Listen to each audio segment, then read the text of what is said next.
Hello नमस्कार। माता रानी आपके परिवार को सुखी संपन्न बनाए रखे। मैया धीरे धीरे चलना कोयलवा बाजेला।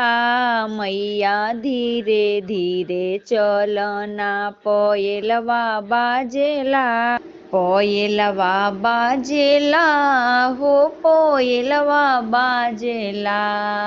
कोयलवा बाजेला हो कोयलवा बाजे। मैया धीरे धीरे चलना कोयलवा बाजेला। मैया धीरे धीरे चलना कोयलवा बाजेला। मैया के मांगो में टीका शोभे। मैया के मांगो में टीका शोभे। ओह पर के घुंघरू जब जड़ल बा।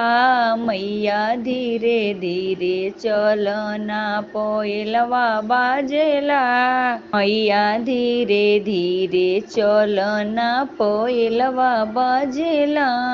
मैया धीरे धीरे चलना कोयलवा बाजेला।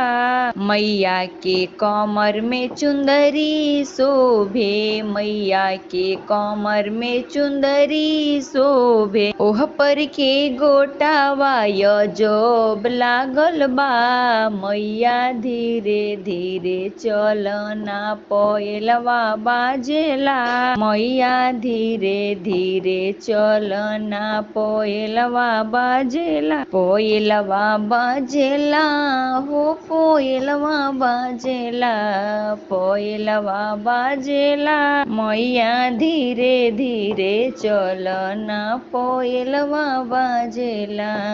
मैया के हाथों में कंगन शोभे। मैया के हाथों में कंगन शोभे। ओह पर के नागावा जब जोड़ल बा।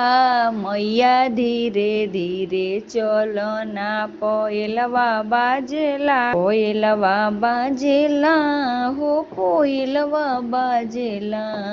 कोयलवा बाजेला। मैया धीरे धीरे चलना कोयलवा बाजेला। मैया के गला में हरवा शोभे। मैया के गला में हरवा शोभे। ओह पर के मोतिया जब रंगल बा। मैया धीरे धीरे चलना कोयलवा बाजेला। कोयलवा बाजेला हो कोयलवा बाजेला। कोयलवा बाजेला। मैया धीरे धीरे चलना कोयलवा बाजेला। मैया के पैरों में छह गले शोभे।